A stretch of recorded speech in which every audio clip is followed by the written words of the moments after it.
Jenny has a community on Instagram that is like so involved and like from all over the world. Is it all over the world, or is it just the United States? Yes.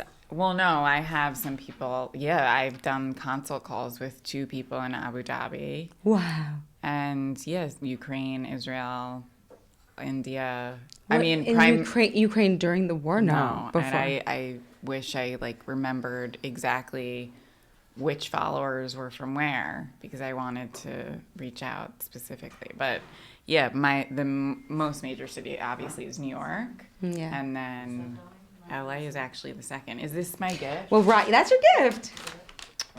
This is so cute.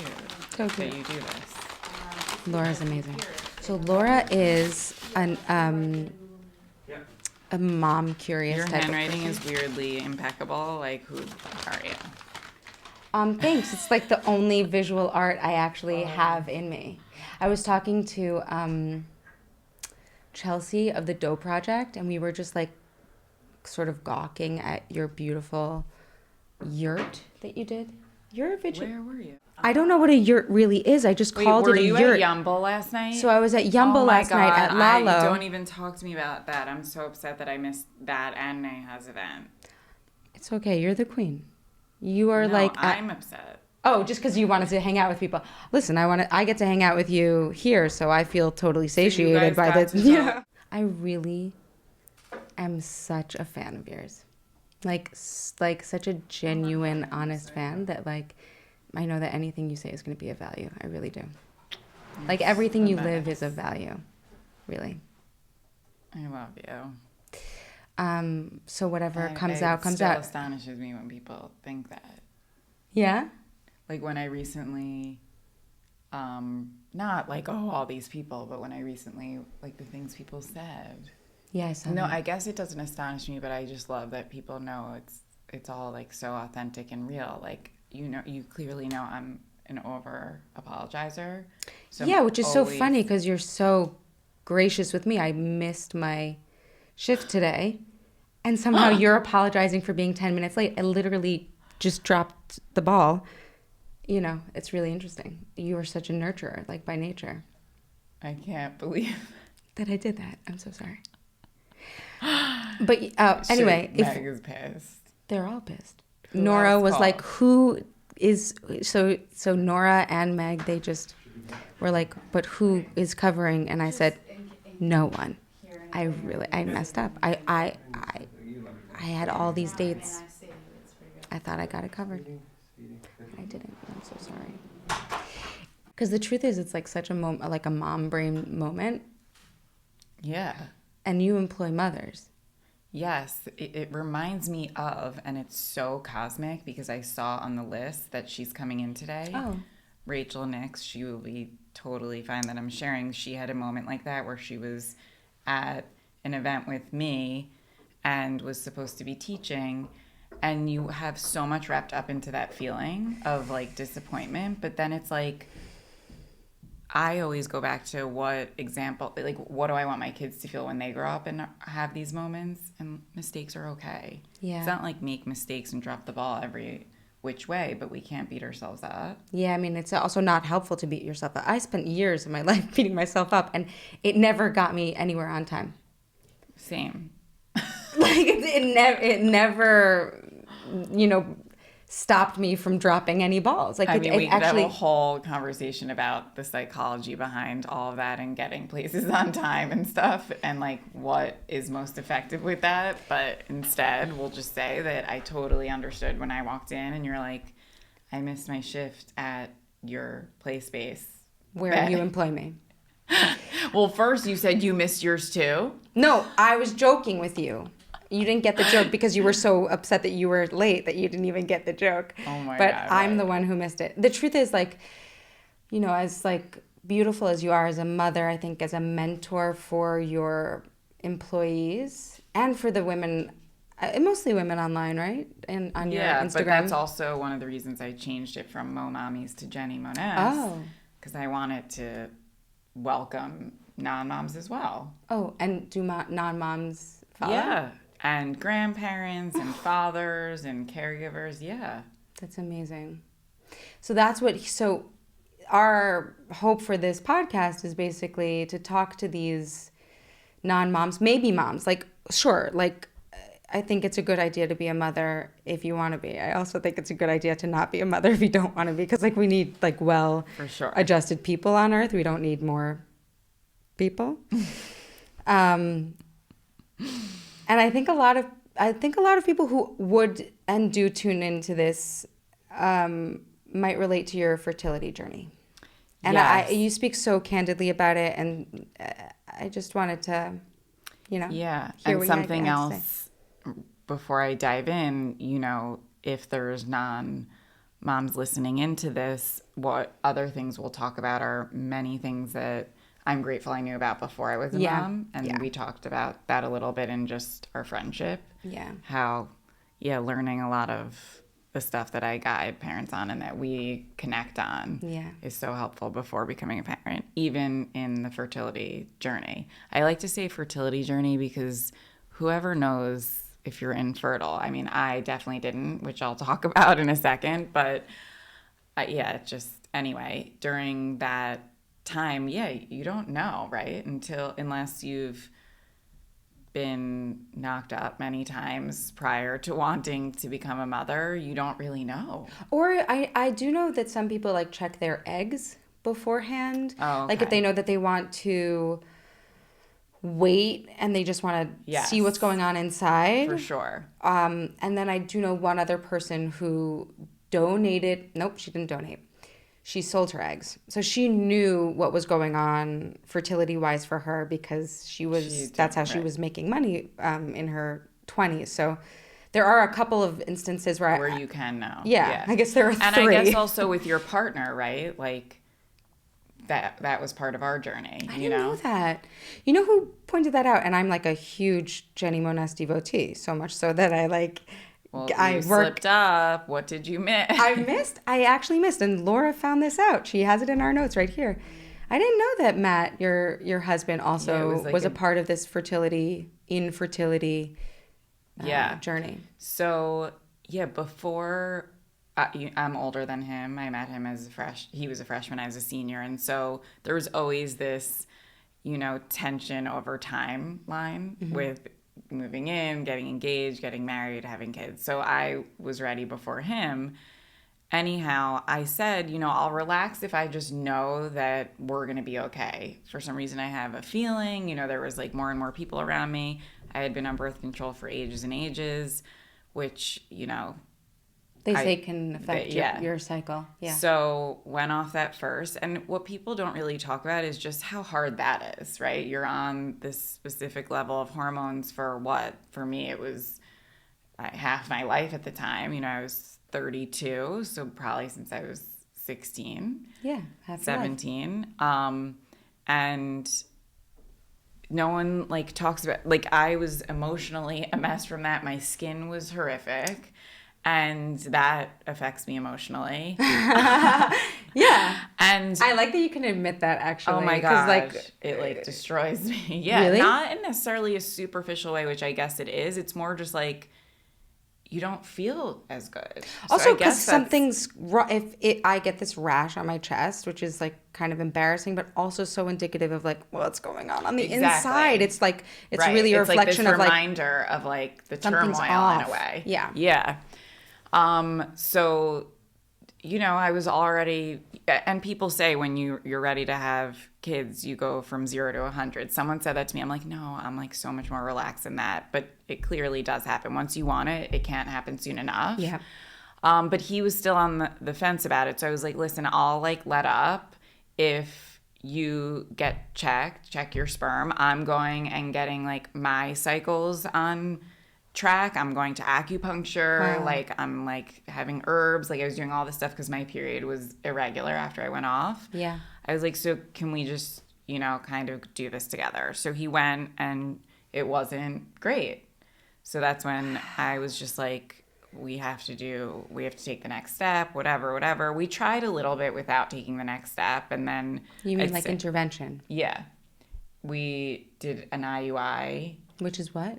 When they spin the sperm or whatever, prepare it and put it right inside you at the right time. Like a turkey baster, right? That's Yeah, what they that's do. what- They actually use that? No. Oh, okay. That's just like a thing that I heard. I wasn't I sure know. if it was I was real. going to say that this it's is why this podcast no, exists, that's because it's even like a little I. pipette, Okay. like a little, I forget what they call it, but yeah. They call it a pipette, and you know that because you use it as a play device. Yes, I but need it's you to know even like that, guys. smaller. They use it like a speculum, maybe? No.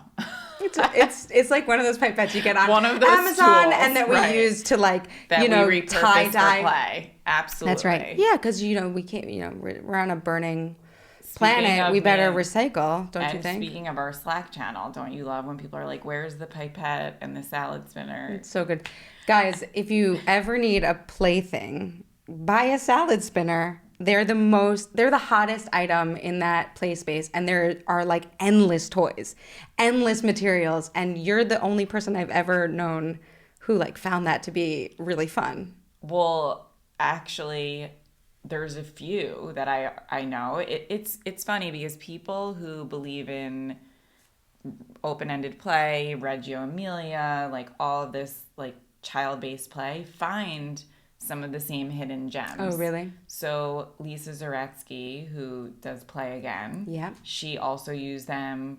Brooke Jensen, who is our art teacher, I just need to give credit to them as well. I love credit. Yeah, I think all of us, not all of us, but Well, you see the world in a really particular way. Right. Of course, we're like kind of veering off the fertility track, but I'm cool with that. I'm okay with this. I feel like you see the world through the eyes of a child in a way that only an educator could, like a really inspired educator does, right? Like, yeah, I think it's also thinking about what children are into in this non-obvious way, so to speak. Like, of course they can come to you and say, I want a toy car. But before that, if they're really interested in an outlet, it's not like, oh, I'll just get them outlets. It's like, what about that are they interested in? what about outlets are they interested I in? mean, it's layered, but it could be that it's such a no area in the home that it becomes more enticing. It could be that they want to use more fine motor skills to like take things off. Or put things in, right? Right. That's a whole schema. That's a Yeah. whole...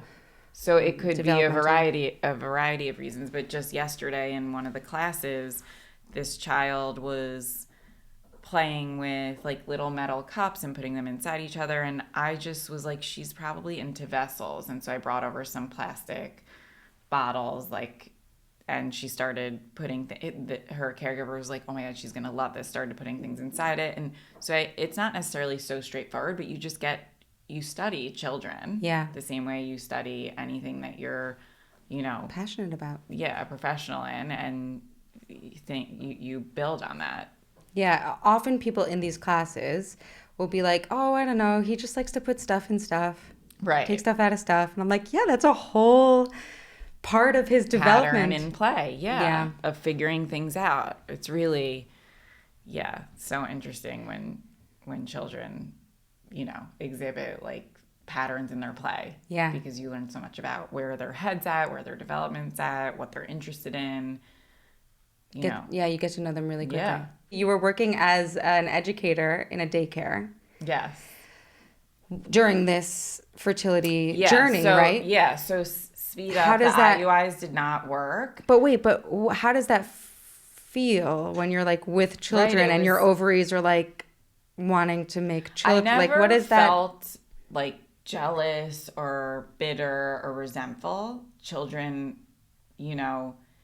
I only felt pangs of that when like I would hear a pregnancy announcement, and it's so hard for me to admit, No, admit it so that other people who hear it can admit it. Yeah. If only to themselves. It was hard, not where you should be ashamed of that, but, friends, you just want to be happy for them. Yeah. And then this was the first time in my life that people I loved, there was a mix of, like, I guess, not happy. Yeah. Jealous or... Yeah.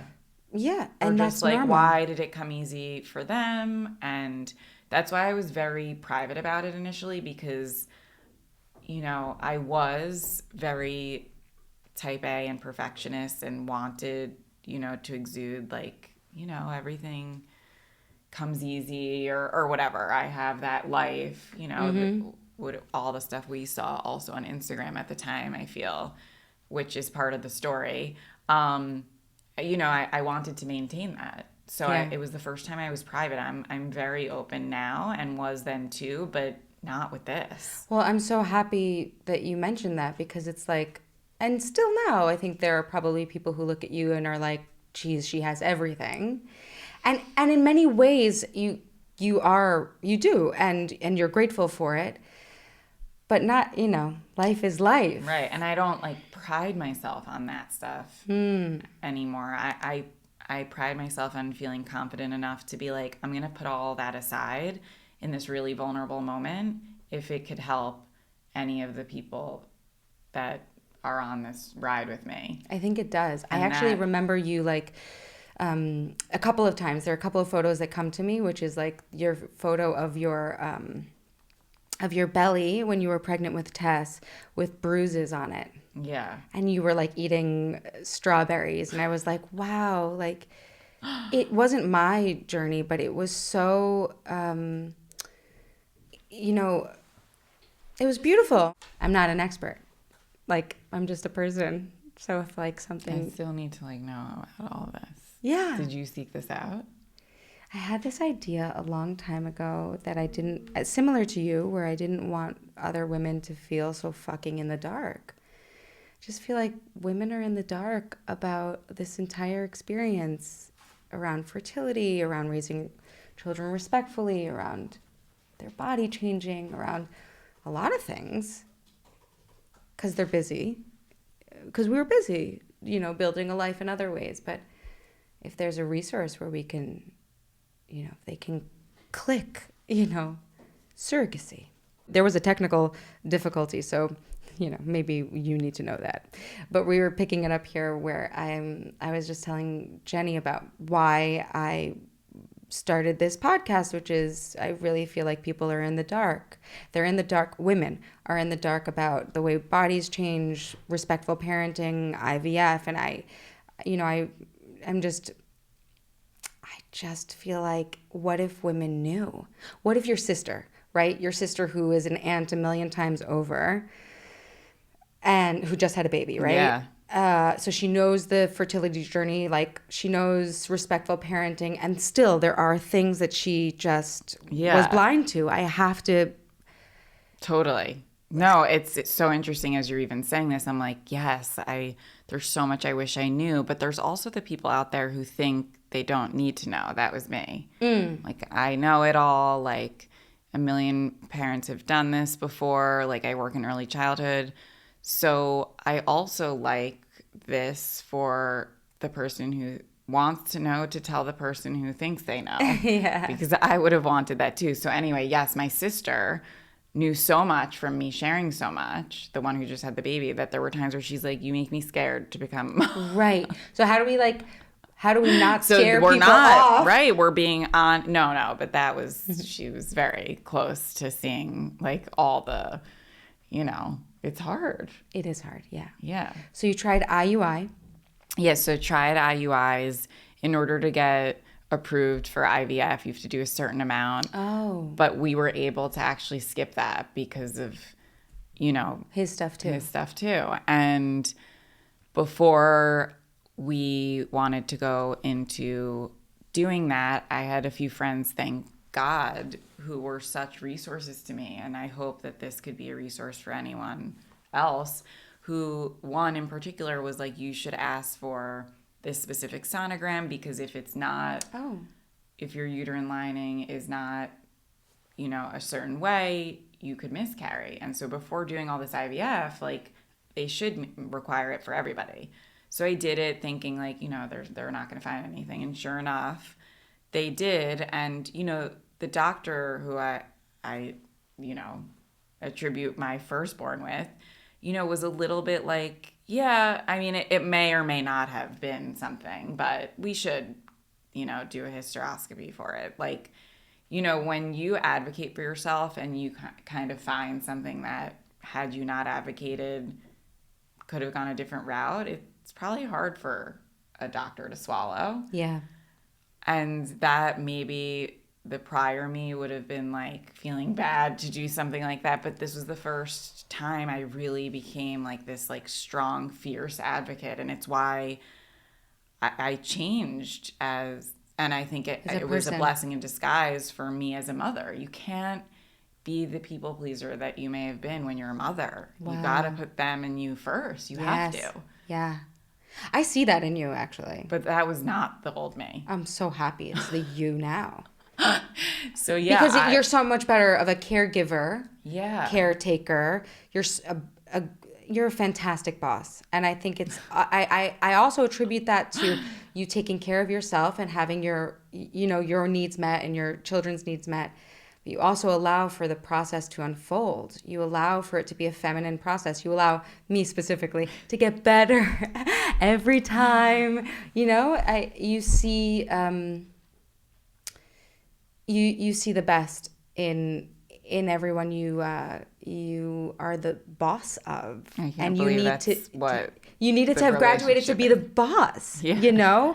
Right. I had been a director and boss before, but differently. Like I think I wasn't as successful at the employee management, honestly, because I wasn't I was always trying to make everyone happy. But the kids needed to be happy. Yeah. And they couldn't be happy without the right people. But anyway, yeah. So I asked for that. We did a surgery to make sure my uterus had no, issues. And then I was ready for IVF. But before I did that again, so we tried. It didn't work. And then before we just were going to try again, I was like, let's see if there's something else that I'm missing. And so this same friend was like, go to this reproductive immunologist, see if there's anything there, And I did. And everyone says if you go to one, they'll always find something, right? There's always going to be maybe some like inflammation or something with our blood or whatnot. But I did have, some family history of like lupus and autoimmune stuff. So I'm grateful that I did that. And the next one did work.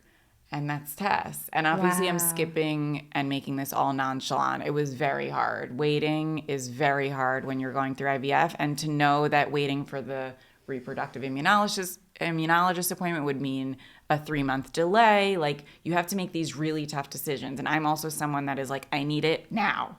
And so that was another thing that I learned through fertility, that sometimes you have to wait for the outcome to be the best it could be. Yeah. So I know you were type A and that you've released that and that, like this sort of like controlling nature. Yes. Right? But at the time, don't you have to like be on a certain schedule when you're on IVF? And the doctors really do dictate you can be here. You have to be here. You have to eat this. Yes. That's the sense I get. Yeah. And how do you handle that? In some shape or form. Yes, but you fully have to take control of making sure you get your injections at the right times and the medications from the right pharmacies and diet and all that. Considering I was type A, I like went full throttle. And that felt good because you had control. Right. I also have talked about somewhere in all of the stuff that I've shared that starting the journey of IVF feels better in a way than just waiting, not where you should just dive into that, but I felt like I was working towards her or him. I didn't know what I would have. But you could choose, right? Yeah. But you didn't know. No, the first was a boy. We found out after. I didn't know that. And then Tess. Yeah, we just did by like best grade. Okay. Of embryo. But yeah, I think especially if you're type A controlling, or just anyone, you just are like, okay, I'm working towards it. Imagine you like really want something and you're just told you have to wait. But then if they're like, you really want something, but you have to do these 10 steps to get there, you feel so much better taking those steps than just like waiting, not knowing when it's going to happen. I saw once in your, chronicling this and even like looking back, there was a calendar full of So the bruises were from like the injections. But you had bruises on your belly. Yeah. And the calendar was, just very indicative of type A. But I'm sure now I actually know a friend of a friend who I think is creating an app for all this because, yeah, you're expected to like just memorize. I don't know. You give yourself the injection or you get it done? No, you give yourself. Wow. While you're still pregnant or before you're pregnant? It depends on your condition. I had to go through pregnancy until post-pregnancy. Wow. For some of them. So, yeah, I wrote down on a calendar when to do certain, to mark off everything. Otherwise, I have no idea how you remember. They have to have invented, like, some sort of... better system. Yeah. Because that was 4 years ago. Yeah, more. Like 4.5, yeah. Surprise, surprise, you have another daughter. Her name is Nell. Yes. Oh, my God. So different in terms of the journey to get them. What do people say? Earthside? I don't know. I'm not spiritual, but I think you're spiritual in a different way. Right. Yeah. I led Jenny in her first meditation ever. It was 3 minutes of her eyes closed, and I was like, I've literally never seen her eyes closed ever. This is amazing. And what have I done? And you're like, you peaked. You were doing great. I'm so proud. So yeah, it was very different to get them here, and yeah. Nell was a surprise. After all of that IVF and believing Matt and I both had some stuff and, you know, even getting approved by insurance, which is very hard. It is? It really means that, like, you need IVF. And it only, you know, puts a small dent in what it all costs. But even that, I was like, okay, I made the right decision, you know.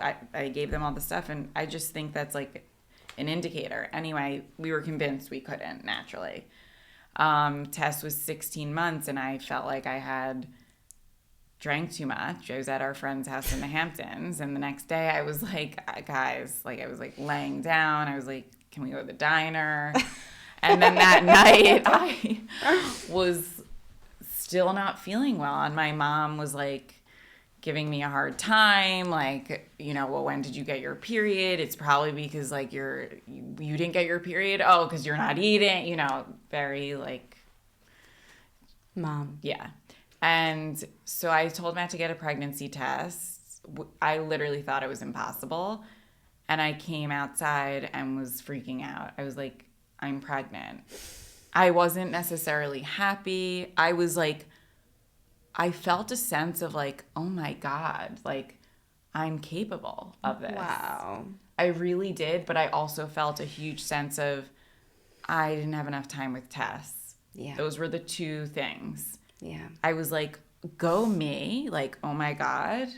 Like that's something that if you do IVF that I felt like, you know, I'm not capable, I guess, on my own, you know, that did go. And then I came to terms with that. So that was like a really... just feel so happy for you. I also felt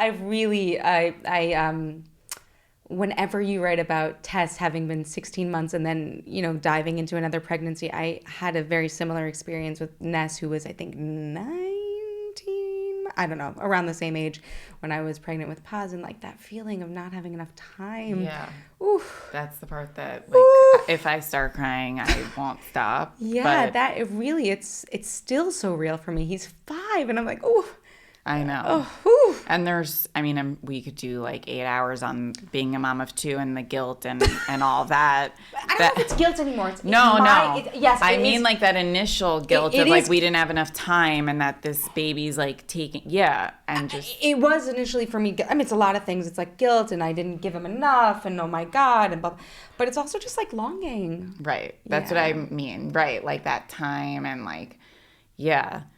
I mean, I still think about that all the time and like comparing the two. But yeah, Nell was just completely a surprise to the point where, and I'm open about this too, to get Matt to relax, I was like, you know, it probably isn't going to happen, you know? Like to fruition. Yeah. Let's just... I can't even go to the doctor until 7 weeks anyway. They don't let you. Yeah. I'm sure if I like begged, I could have, but I was kind of just like, let's just like process. But like for the listener, like before 7-ish weeks, it's the reason why they delay that is because they're looking for a heartbeat. You know, right. Oh yeah, I was able to go right away for blood. Sure, and that's good news. But blood, they can't hormones. tell you anything beyond that. They won't see anything on a sonogram, really. And they don't know if it's viable Right. until they have a heartbeat. And of course, even then, things happen. Which But- I also went through. But yeah. yeah. But yeah, so then when 7 weeks came and we went, like, I don't need to get into it, but the gyno gave us, like, a card for, like, a therapist. I can say love all therapy. of this I'm now just telling because you. Matt and I are so in love with Nell, but the point was that we weren't in agreement on what we were going to do. Right. That's how much this was like such a shock, and I am sharing it because like you just never know. And I know there's people that are like, oh, I know, and there's of course an array of conditions, but I just and there was an IVF month at the time on Good Morning America that I was on, and they wanted me to announce it there, but it was live and they cut to commercial. But I was supposed to announce how the myth that once you do that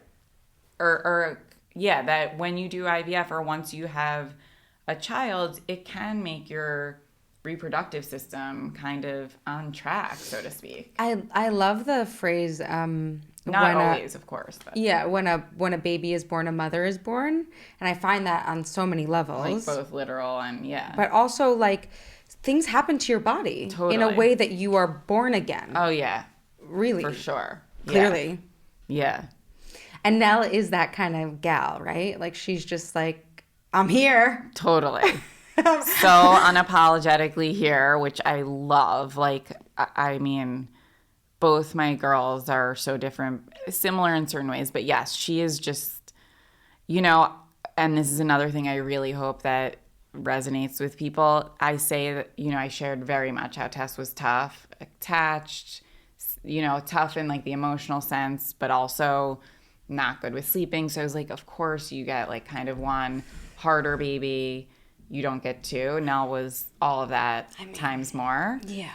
But I read somewhere today, like you're given the kids that, of course, you can handle and that you're meant to get. And, people joke it's like all because you needed the content. But no. Like, anyway, Nell, yeah. But you share freely. I think in some cases, myself included, when I'm in the struggle, I just don't have the words to share and make it of value until later. And somehow you have the words. That's part of my, I think it's part of my, like, coping? Figuring it out. Yeah, like I need to, like, hit pen and paper. Not in the very moment. Obviously, I'm focusing on them. But afterwards, I'm like, and it's also, I am so much of someone that wants to literally capture every moment of life and, like, now I'll get emotional and, like, save it because time passing and, like, all of that is, like, one of the things that I clearly should be more spiritual about. But, like, why? Because, like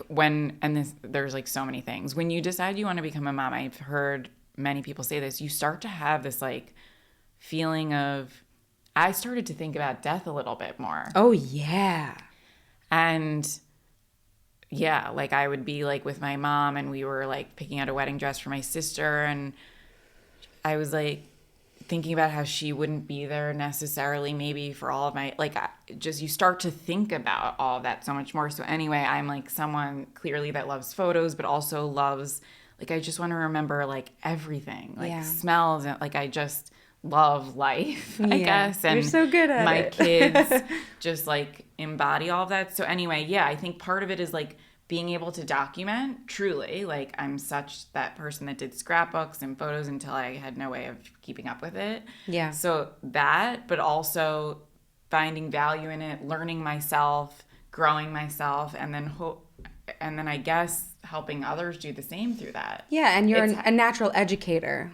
That's right. Like it's also my that's background. the alchemy. And it's like what I'm praying that my girls are okay with when they realize I've done this. I've done this to them. I never Well, they are thought the that I most would. beautiful, artistic, empathetic, spicy Thank you. children, and they really are so delightful to watch grow for the rest of us. And I hear you. That Yeah. you're like, wait, am I supposed to like keep that private? Well, because I don't know. it's all about respectful parenting. It's not so respectful, but don't document your child's life for the public eye. Unless it's for the greater good. Right. Ugh.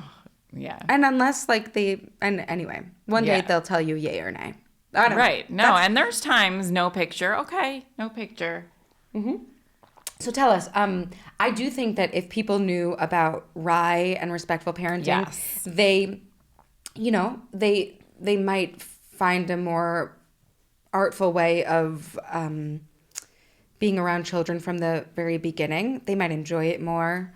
They might feel a more spiritual relationship with themselves and other people and children. I actually find you very spiritual, but Right. maybe in you, like a different, I agree. in a Yeah. very practical way. But it does sometimes come off like, wait, that seems like a lot more work. So can you speak to 100%. that and maybe Yeah. just give us like an overview of what this thing might be? And Yeah, it's definitely recently at top of mind too. Like just last night I posted, why does this all matter, you know? And we'll get into all the, that stuff. But I think when you start at the level of finding out about all of this before your child's even here, you comprehend really early on why it matters. When you're like later on, you're just like, wait, but my kids have but anyway, learning it doesn't matters. happen when you're in the red Right. zone, as my Oh, yeah. son's OT would say. Like, it doesn't happen when you're in fight or flight, but if you're in a more receptive space of learning, Right. when there's not a baby And there when needing a bottle, you haven't started parenting, it was hard for me to learn about respectful parenting and more specifically or officially called at least one approach, RIE, Resource for Infant Educators. It was hard for me to learn about that 5 years into my early childhood professional journey because I had done things, and not bad. If you're not respectfully parenting, it doesn't mean you're a bad parent, but I had done things that suddenly felt so not respectful, not neglectful, not mean, not bad, just not respectful. Right. And when you really start to understand the difference between love and respect, you learn, your world transforms. And it's why also at the same time of this or similar time, I was coming out of, I'm still a people pleaser, but like starting to realize I can love children, but am I respecting them? if I love them, I'm trying to I make wouldn't them give happy, them but candy is all that day. good for them? Like, Right. I gave my son always? cake, because I went to this event that we were just talking about last night without him, and I was like, I felt guilty. So I was like feeding him my guilt via this cake that kept him up until very late. And now he woke up totally grumpy. Well, yeah, and that's love, and it is love, certainly, but it's not respect. Respect is the idea that this is a child who can handle and you can handle missing me, being like not the good guy or whatever. I know. Yeah. This is a Which journey. is like this is a such journey. an ego, like our thing too. So the difference between love, right? So I love him and I want to give him what he wants and I want him to be happy. But I, as the parent, know what a boatload of cake is going to do for him right at bedtime. If I respect that he is a person on a journey who can handle the feelings of missing his mother, who can also resource himself and go to sleep and wake up and know that we're there for him, and that he can withstand wanting the cake and waiting for it in the morning, that's respect. That's respecting his journey. That's also respecting myself and my needs for him to go to sleep on time and to wake up not grumpy. So, yeah. And I was going to say, can you even give like examples from like when you have your newborn, right? Like so badly want them not to cry, right? A newborn crying is really tough. It sounds like a siren. We should respond every time they cry. But when we respond, and this was why it was like a little hard for me when I became a parent, when we respond by just shushing or distracting, we're not really helping them long term. And I don't mean like right at it, so that was hard for me. I'm like, but I'm shushing her. Is it not respectful? And the truth is, it's survival at first. I would talk to my mentors and be like, I'm not talking through the emotions because she's just crying more and she has reflux and I have to shush her. And that's all okay. It's more the mentality around it. If we start doing that without learning about respectful parenting, then when they become toddlers, we're so used to this way of, oh, get the toy, get this, distract. And then, fast forward even more, it's like adults who really can't handle. Well, like I'm simplifying very much so. So instead, if we can like really slow down a little bit. So when a baby cries, I think you might be hungry. I'm going to go get your bottle now. As opposed to shushing and, start communicating right away. We're respecting them while also addressing their emotions. A lot of people think, especially with Rye, that it's like crying it out and it's like trying to toughen them up. It's absolutely, I think, the opposite. We're trying to set them up for success in life and, having feelings is part of it. Right. Also being embodied, right? So the experience of a toy or a pacifier, which I know we have both used before, but either way, or a bottle or whatever it is, cake. Yeah, the pacifier, I'm plugging her with a pacifier. And You're doing great. Yeah. You're doing great. But things that are outside of ourselves, right, that soothe us, they do. Television, social media, whatever, drugs, alcohol, fun. This is fun. This is good. But when we are over reliant on these outside sources, then we have a problem.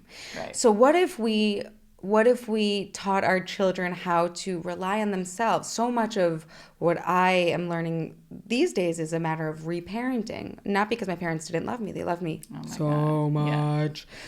But when a child is crying, it sends a zing in our systems, probably because we were rushed to, we were an emergency to stop. And it's natural, right? To hear discomfort is so hard. Yeah. I don't think anyone, even me who's been around crying endlessly, in my career, can just become okay with it. It's more about putting ourselves and our discomfort aside for the sake of being there for a child. When we respond to a child trying to quickly stop them from crying, are we really doing it because we're uncomfortable or because we want them to stop crying? Probably both. But when we put our discomfort aside entirely, we start to be able to really see in a calm way what's best for them right now. Of course, I don't want them to cry, but if just giving them the cake or just allowing them to play with the outlet is going to stop them crying, that's not helping them, No. or How are they setting live boundaries. I want 10 more minutes of TV. Respecting them is saying, you really want 10 more minutes of TV, but it's late and I want you to get a good night's sleep. You're allowed to be upset about that. We're not going to keep the TV on. I mean, talk to the old Jenny who was literally playing with the kids' hair when I was a teacher, setting zero boundaries. I just wanted to everyone be obsessed with me. I'm the best teacher. Totally. I can't even believe I'm this mom now, but it's because of respectful parenting. It gives me such conviction to know this is how you really love and parent. Yeah. And I know everyone loves their kids. I'm saying this is the highest example of love. I also know that when you can set boundaries, and I watch this with you, and you are such a mentor for me in this way because I don't go out or, party or go on date nights. I don't, but I watch you and I'm so proud of you and I'm so inspired by you because, I haven't unlocked that unmeshment entirely, but I do know that my joy matters. That my fulfillment matters very much to them. It is the only way a child knows how to experience the world, enjoy. I watch you doing, there are some, videos of Jenny doing her, beach curler waves. And, it might seem unimportant, but in fact, to feel good in your own skin as a mother, to know that you're uncomfortable with my beach waving and I trust that you can move through that and that I can serve my own needs is actually huge. Very respectful and way healthier for them. 100%. And I think there's a lot of people who would see that at the surface and think it's selfish or self-focused. And I don't think I ever shared it. There was one time I was beach waving and taking a deep breath and I heard the tumult or all of the crying And I was like, I can't share this. It's not about, oh, I need to look pretty or I need to do my hair. It was like, I need a second. Right. And but that to me at that moment was probably secondary to, this is good for my kids. I can't even tell you, I so easily could have been the parent who didn't, build up my children's confidence to know you're okay even when we're separate. Right. They were born like that was part of the difficulty, like attached. I mean, all of them well, you're are. Great. I would want to hang out with you all the time, too. And it's still like that and still sometimes suffocating. But I knew. Suffocating. Oh, I know. I just went to the diner with my friend and her fiance. And she's just like, I can't. Like, I don't know what I'm going to do. She's not a parent yet. She needs space. Yeah. She's a person. And I guess seeing, I don't know if it's evident how. You've definitely seen the girls in your class. Like, okay, so you know. I know. Like, taking a moment for a beach waving with that, like, you have to. Okay, anyway. And it's also good for them. It's good for children to have confidence to know I'm okay even when I feel like I have to have mommy. Yeah. And to work through that and be like, I wanted her so bad, but I don't have to have her. That's right. Yeah, and also mommy's a different person than me, which makes me a different person than her. Right, which is so important, right? Like, I mean, for so many reasons. But yes, the clinginess, the whininess, the like you can't breathe, I was not prepared for that. Yeah. And I worked with children. I was not prepared for that at all. And I think there's a range, right? I don't think all children are as extreme as that. But you do seem to take time for yourself. You're the boss of how many related, locations? Though. Oh, because you do need time for yourself in order to be resourced and full, I know. so that you can be respectful. Maybe that's why you take the time for yourself. I think it might be why I you want to dress so beautifully. No, really, I actually noticed that like since you've been a mother, like your wardrobe has gotten better, and I see it. I actually think you're right. I am right. I see the videos. It's like right, and that takes different shapes and forms for everyone, right? Like some people are like, I want to take time to work out, or I want to take time for date night. We do friend stuff, but a date night for me and Matt is not like, it's rarely just going out. It's like just at home. But I'm saying it's different for everybody. And yes, sometimes you hold on to those things more. And for me, yes, like my sense of what's it called? Expressing myself through clothes, or I guess matters a little bit more now. And also your entrepreneurial spirit has really flourished. I think sometimes the clinginess can, or in this case, from what I see, the clinginess almost inspired, whoa. We need some space. We need space. I need space. I count. In fact, my needs and my expression counts for you. I get it. You want me. And this is what's best. And it has resulted in, how many locations are there of Union Square Play? There's going to be 8. 8 locations. But right now, there's 2 that people know about. Great. So in like just a few, well, I think everything because you work with Union Square Play. I don't know. I only know of the 3. Oh, but I only knew of the 5. I didn't know of 8. But I'm not great with math, so it's possible. I just want to quickly wrap up that sentiment because I think when you become a mom and you feel like you don't have time to shower or whatever, I went through that to an extreme, like baby in the bouncer while I'm in the shower, like with a foot outside. Like, I don't want anyone listening to me and you talking about like, no, like foot clothes and all this, like thinking like, how do you even have time? Like, I didn't.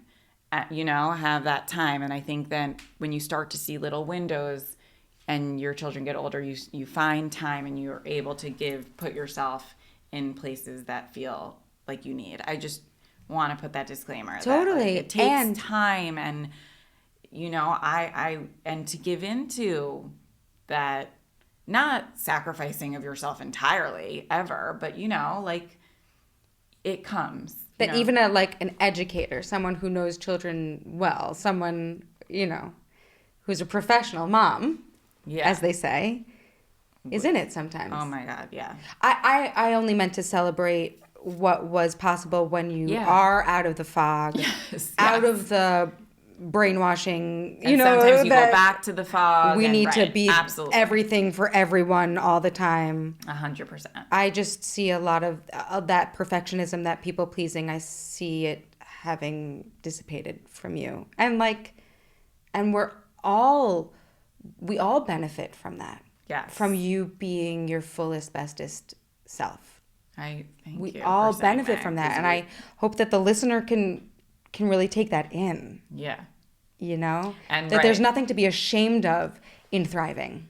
Totally, and nothing to be ashamed of when you change in motherhood, right? Yeah. You might not be who you were before, but you could be someone better. Yeah. Union Square Play is my third child. With my incredible partners, Sandra DeCapua and Anthony Rudolph, who I met when I was leading respectful parenting groups. Sandra was sent to my group with her 4-month-old through a friend at, a school. I was renting a space in a school. And she came, and long story short, after those 8 weeks, she's like, come see this space my partner and I have. We think we're going to make it a play space.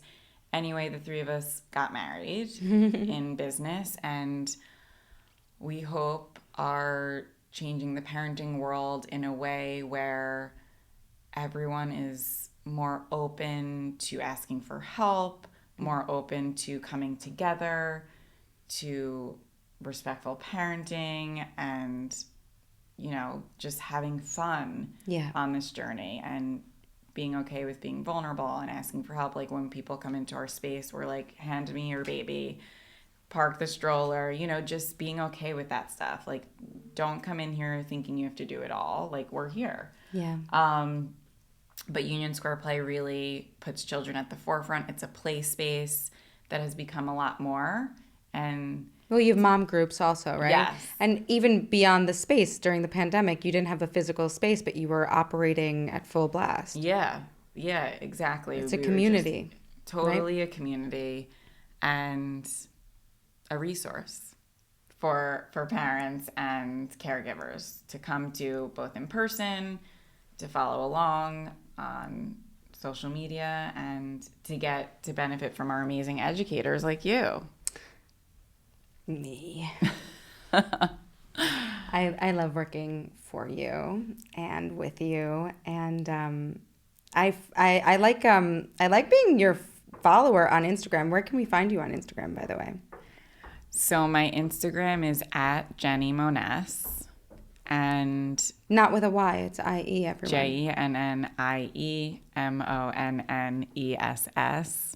It used to be so much easier when it was Momommies, but you can also lead to me by going to Momommies. But anyway, at Union Square Play is the business side. Yeah. At Jenny Moness is the raw motherhood journey with lots of guidance and experience and beach waving. Which, as we now know, is a very deep experience. Jenny, thank you so much. Did we miss anything that you wanted to share with the Mom Curious crowd by any chance? No, but I would love to beach wave your hair, except you don't need it. Well, that's because I go to Dry Bar. Oh, amazing. If you'd like to be a sponsored Dry Bar, you can reach me at 917-804-7587. Oh my God. It's my actual phone number. You. I love you.